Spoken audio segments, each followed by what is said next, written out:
안녕하세요, 박미수 원장입니다. 오늘 저는 살이 빠지지 않는 이유 3가지에 대해서 말씀을 드릴 건데요.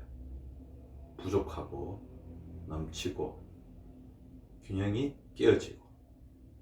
즉, 꼭 필요한 것은 부족하고 필요 없는 것은 넘치고, 그 다음에 균형을 맞춰야 할 것이 깨어지는 이 3가지 이유 때문에 살이 빠지지 않는다는 건데요. 어떻게 보면 우리 비만의 가장 큰 이유는 다 아시고 계시지만 쓰는 양보다 먹는 양이 많기 때문에 칼로리 과다로 인해서 그것이 지방으로 축적이 되어서 살이 찌는 거죠.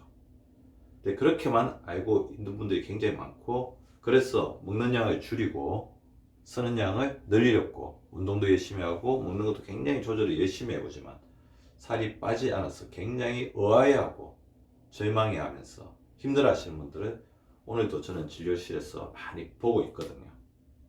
그런데 이 그림을 아셔야 됩니다. 먹는 양을 아무리 줄여도 살이 빠지지 않을 수가 있어요. 그 이유는 뭐 때문에 그러냐면 바로 가운데 있는 이 하나의 변수, 통과막 때문에 그렇죠. 드림, 먹는 양을 조절하는 변수, 그 다음에 나가는 거, 쓰는 양이죠. 이 쓰는 양을 조절하는 변수지만 가운데서 이것을 조절하는 것은 결국 내 몸이라는 거죠. 내 몸에서 체중을 조절하는 하나의 성격, 성질, 즉 체중에 대한 체질 자체가 굉장히 복잡하고 다단하기 때문에 어떤 사람은 똑같은 양을 먹고 똑같은 운동을 하더라도 어떤 사람은 살이 찌고 어떤 사람은 살이 빠진다는 건데요. 과연 그것은 무엇일까요? 나이도 있고 뭐 여러 가지 요인들이 있겠지만 제가 수많은 비만 환자들을 치료하면서 느낀 바로는 크게 중요한 요인 3가지를 먼저 말씀을 드리려고 합니다. 과연 왜 어떤 사람은 똑같이 먹었는데도 살이 빠지고 어떤 사람은 그렇게 열심히 운동하는데도 살이 빠지지 않는 것일까? 과연 내 몸에 어떤 변수들이 그것을 조절할까요? 자, 먼저 부족한 것. 가장 대표적으로 살이 빠지지 않는 사람들을 보면 근육이 부족한 사람들이 있습니다. 그래서 저는 살이 제대로 빠지고 있더라도, 체중이 빠지고 있더라도 중간에 다이어트를 하지 않고 다른 식으로 하자, 이렇게 전략을 변경하는 분들이 있는데 어떤 분이냐? 체중이 빠지는데 왜 그만두게 할까요? 인바디를 해보면 체지방률이 오히려 나빠지는 분들이 있거든요.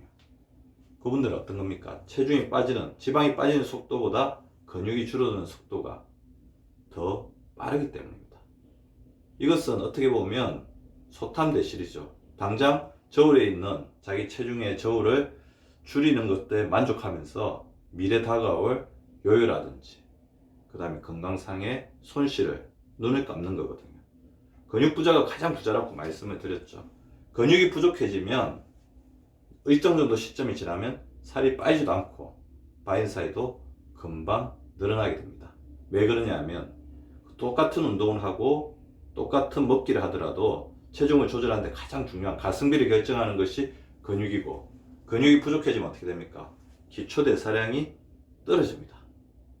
결국에는 나중에 똑같이 이렇게 운동을 하고 먹더라도 살이 점점 찌는 체질로 변해간다는 거고, 또 근육이 부족한 사람들 여기저기 통증이 있고 근육량이 부족하기 때문에 아무래도 활동량도 줄어들겠죠.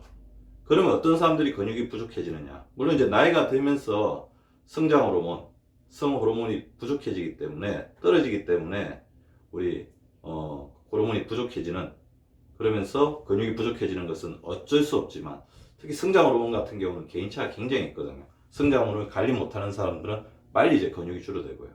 두 번째는 운동을 할 때도 근력 운동을 제대로 공을 들여서 하지 않는 사람들, 운동을 잘못 알고 있는 사람들이 있습니다. 당장에 살을 빼는데 급급한 나머지 유산소 운동만 줄창 굉장히 계속 유산소 운동만 계속 하시는 분들이 있거든요.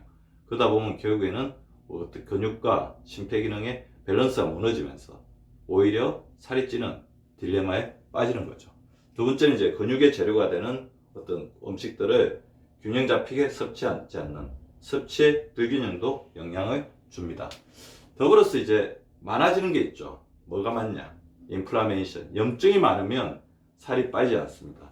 염증이 많게 되면 우리 몸에 있는 노폐물이 많아지니까 우리 몸의 대사 시스템이 교란이 되거든요. 두 번째, 혈액 속에 염증이 많다고 생각해 보세요. 혈액순환에 장애가 있기 때문에 지방을 태우고 지방을 밖으로 배출하는 능력도 떨어집니다. 더불어서 우리 몸에 염증이 많아지면 이것 자체가 근육을 녹이는 역할을 하기 때문에 근육이 줄어들죠.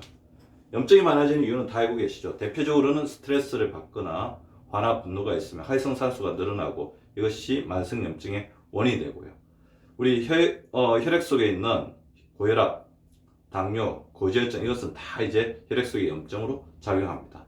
그리고 오염된 음식을 그러니까 뭐 정제 탄수화물이라든지 환경오염이 많이 들어가 있는 음식들, 그러니까 우리 몸에 좋지 않은 음식들을 많이 먹거나 운동이 부족하면 그거 자체로 염증을 배출하지 못하기 때문에 염증이 늘어난 거죠. 다음에 이제 균형이 깨어지는 거, 가장 대표적인 거예요. 장 균형이 깨어지는 겁니다. 우리 장은 이제 제2의 뇌, 우리 또 하나의 장기라고 할 정도로 가장 중요한 우리 장기로서 이제 각광을 받고 있는데요. 이 장 균형이 현대인들은 많이 깨어져 있죠. 세 가지 오염, 대기오염, 해양오염, 토양오염 때문에 장 균형이 깨어져 있는 사람들이 많고, 어떻게 보면 물만 먹어도 살이 찐다 그렇게 이야기하는 사람들이 대부분을 살펴보면 장내 세균총의 파괴가 영향을 미치고 있습니다. 소화효소가 장의 균형이 깨지면 소화효소가 균형이 또 깨집니다. 장의 어떤 균형이 깨진 사람들 소화효소에 장애도 생기기 때문에 이런 소화효소에 장애가 생기면 어떻게 되죠?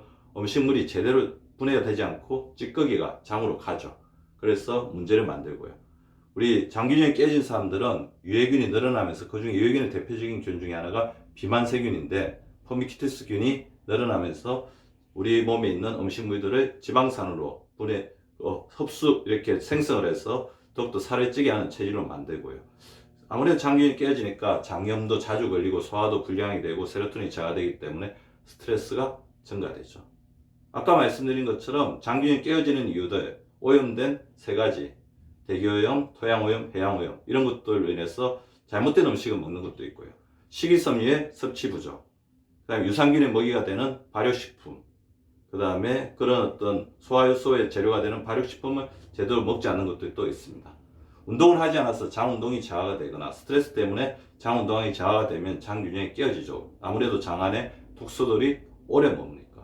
그 다음에 장이 가장 싫어하는 게 장의 건조인데 수분의 섭취를 잘 하지 않는 사람들이 있습니다. 만성 탈수 있는 사람들이 또 장 균형이 깨어지게 됩니다. 따라서 이때 우리가 해야 될 게 어떻게 되겠습니까? 부족한 것은 늘리고 필요 없이 넘치는 것은 줄이고 균형이 깨어져 있는 것은 맞춰야 되겠죠. 따라서 근육은 늘려야 합니다. 제가 저번에 말씀드린 것처럼 저는 시간이 날 때마다 우리 진료실에서 스쿼팅을 하거든요. 스쿼팅을 하고 책상에 대고 팔굽혀기, 그 다음에 시간이 나면 앉아가지고 이렇게 잇몸 일으키기도 하고 있습니다. 그 다음에 침대 같은 데도 가서 시간이 날 때마다 잇몸 일으키기를 하고 있어요. 시간이 날 때마다 운동을 따로 시간을 내려고 해서 하면 항상 하지 못해요. 그래서 일상생활을 운동으로 만들어야 되거든요. 스쿼팅, 잇몸 일으키기, 팔굽혀기, 자기 몸이 바로 운동도구가 되는 운동들을 시간이 날 때마다 해주시기 바랍니다. 염증은 줄여야 되겠죠. 항산화 음식, 제철, 과일이나 채소, 오색, 어떤 제철, 과일, 채소를 잘 드셔주시고, 그 다음에 우리 혈당 지수가 낮은 음식, 혈당 지수가 높은 정제 탄수화물 그 자체로서 오염입니다. 혈당 지수가 낮은 음식들을 풍부하게 섭취를 해 주십시오. 그다음에 인스턴트 음식을 지나치게 먹는 것을 자제를 해야 되겠죠. 장의 균형을 맞추기 위해서는 유해균과 유해균의 밸런스를 8대2로 맞춰주는 게 필요합니다. 프리바이오틱스의 재료가 되는 식이섬유를 풍부하게 섭취를 하고 프로바이오틱스 유산균의 어떤 재료가 되는 발효식품이라든지 필요하면 제품으로 섭취하는 것도 나쁘지 않습니다. 수분 섭취를 충분히 해야 되죠. 자, 오늘 제가 말씀드린 살이 빠지지 않을 때 먹을 수 있는 음식이 뭘까요? 염증은 줄이고 근육은 늘리고 장의 균형을 맞춰줄 수 있는 대표적인 음식 두 가지를 말씀을 드릴 건데요. 아까 제가 말했던 성장 호르몬의 재료가 되면서 근육을 늘리는 데 가장 중요한 역할을 하는 아미노산 중에 하나가 바로 아르기닌인데요. 아르기닌이 풍부하면서도 식이섬유로서 프리바이오틱스로서 장의 어떤 균형을 맞춰주는 역할을 하는 대표적인 것을 두 개를 소개시켜드리고 오늘의 강연을 끝낼까 합니다. 먼저 강낭콩이죠. 강낭콩 아르기닌 풍부합니다. 호박씨 아르기닌 풍부하면서 식이섬유가 풍부하죠. 이런 콩류들을 식사를 할 때 같이 섭취를 하든지 밥 안에 넣어서 지으면서 섭취를 하게 되면 아까 말씀드린 늘리고 줄이고 균형을 맞추는 데 도움이 될 것입니다. 살이 빠지지 않는 이유를 해결하면 보다 수월하게 건강하게 체중을 감량할 수 있고 요요를 방지할 수 있습니다. 여러분이 눌러주시는 구독과 좋아요는 사랑입니다. 많이 많이 눌러주세요.